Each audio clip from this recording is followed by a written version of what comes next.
So I think that they've got the right target. That says to me that they're looking at the kind of things that we know are going to be productivity enhancing, generate some revenue. And that was what we wanted to see, because I think it bodes well for the projects that are a priority for Alberta. Alberta Premier Danielle Smith speaking with CTV's Question Period in an interview that is airing this Sunday. And it's also a day after Prime Minister Mark Carney laid out the first 5 so-called nation-building projects that the federal government will be helping get over the finish line. So how is the sales job going with the provinces? Well, as you heard earlier on in the show, Ontario isn't too pleased. The Premier has been able to extract a lot from the feds.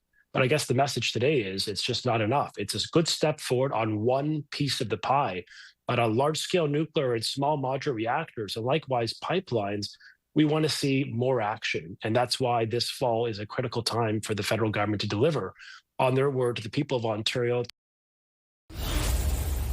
So will this be an issue for the federal government going forward? Let's ask the front bench. Joining us today are Sabrina Grover. She's a federal Liberal candidate in the 2021 election. She's a senior advisor at North Star Public Affairs. Melanie Paradis, former communications director to Aaron O'Toole. She's now president of Texture Communications. Former interim NDP national director Carl Belanger. That is not him. That's Najoud Almalise. She's a reporter with the Globe and Mail in Ottawa. Sorry, Najoud. We were waiting for Carl. He's not with us just yet. So when he is with us, then I'll introduce him. And Najoud, that is a terrible way to introduce you. I'm really sorry, but everybody knows you. You've been on so much. Easy to mistake us. Yeah, you know what? And I'm sorry that I'm in Toronto, not in Ottawa. I obviously wouldn't have made that. And you know what? It's fine. Okay, so the list has a little bit of... Am I good here? Framing? What? Where's Carl? Carl's Hi. there? He's okay. We're going to get Carl eventually.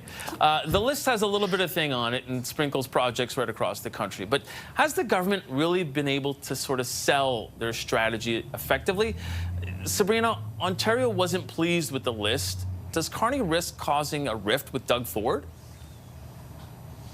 I don't think so. There was an Ontario project on the list, and I think that it's just step one of moving things forward. Do you know what I mean? I think obviously Doug Ford wants to see results. He wants to demonstrate that his good faith relationship that he has built with Mark Carney is going to pay off for Conservatives and for all Ontarians, but in particular the people who voted for him in Ontario.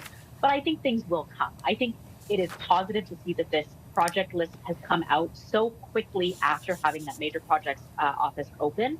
I think that it's good that it's coming out before session even starts so that you can predict potentially what the conversations are going to be over the next several months, as well as what is going to likely show up in the budget in perhaps in November. And I think that Mark Carney has done a good job. I said this last week, and I'm going to say it again. I think that this government is moving at a much more rapid speed than we generally expect government to move at. And I think that they are going to show up for Canadians in the places that they have already said that they're going to show up. And even when we look at Danielle Smith, like there's not an Alberta project on the list yet. And Danielle Smith is still singing the praises of Mark Carney and of the major projects office. So I think overall he's had a good week. I think this has been a positive step forward on major projects.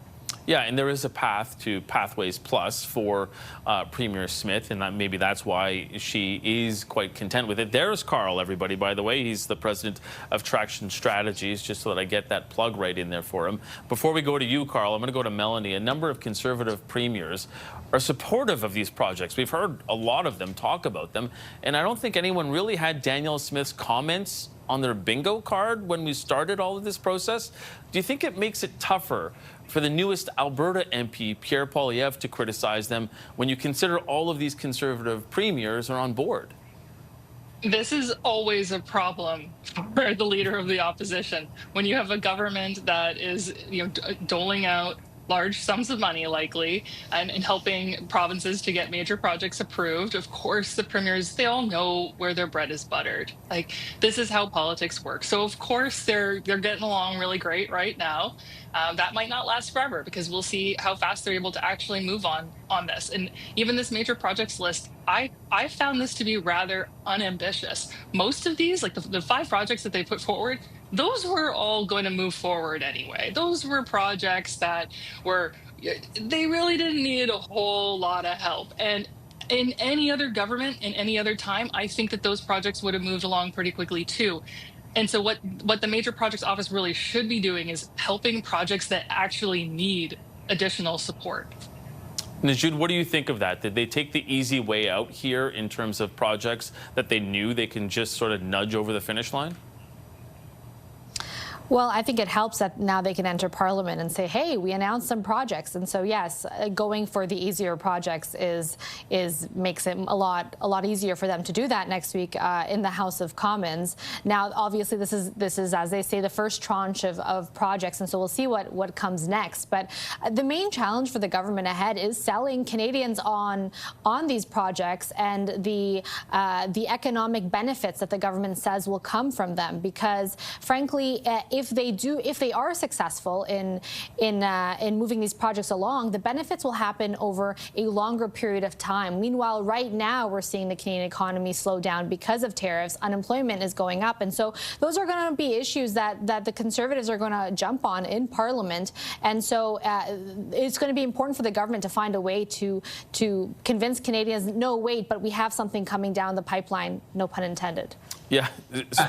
I appreciate that, because that's a great segue to what I was going to ask Carl, because one of the interesting things about that list yesterday and what we saw as that sort of maybe secondary list is how the Prime Minister framed the Pathways Plus project. He basically tied it together with a pipeline, sort of saying these two go together. Talk to me about that political move. Yeah, well, he's buying time, really, is what he's doing by fast-tracking projects that have already been approved. And, darn it, we're getting things done after announcing, 1, 2, 3, 4, 5 times. You've been on the Hill. There's nothing like a politician likes more than re-announcing projects once, twice, 3 times, and then you cut the ribbon, and then you keep going, and then you're fast-tracking it to make sure it's happening. The key, though, is what new projects will be approved and fast-tracked. Pipeline is key. I mean, Danielle Smith is getting her hopes up about this because she's seeing the mechanism in place.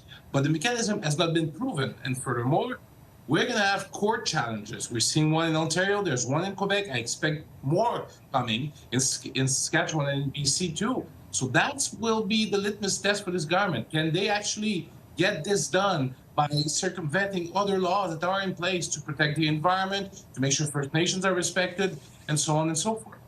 Yeah, and that's a key one, Sabrina, because a number of First Nations and Indigenous groups that we had spoken to yesterday said, look, this is not free consent, essentially. We don't feel like we've been consulted. The group that they set up, doesn't really speak for us. How much headway and how much opposition do you think they're going to get from Indigenous, First Nations, and Inuit groups that may actually stop some of these projects or hold them back?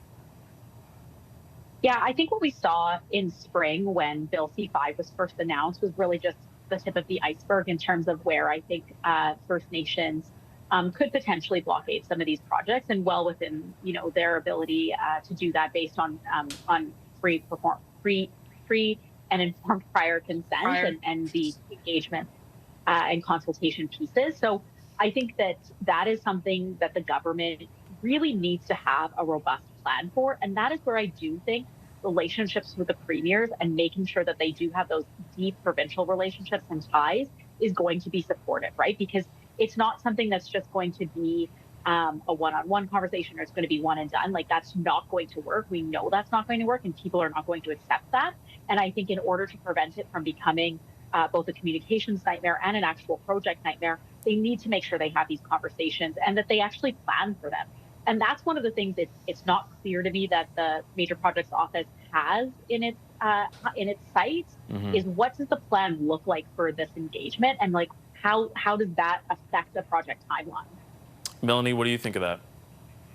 Oh, I think that there are, in addition to there being projects that could be opposed by First Nations, Métis, and Inuit communities in this country, there are also projects that are being led by them, where they are the proponent. And those projects are so exciting. And unfortunately, those didn't make the list. And I would love to see them in the next batch have, the Ring of Fire, the road to the Ring of Fire is being led by First Nation communities. They're managing the environmental assessment process. They own that project. It's so empowering. And I think that it was a missed opportunity not to include more of those projects in this first batch.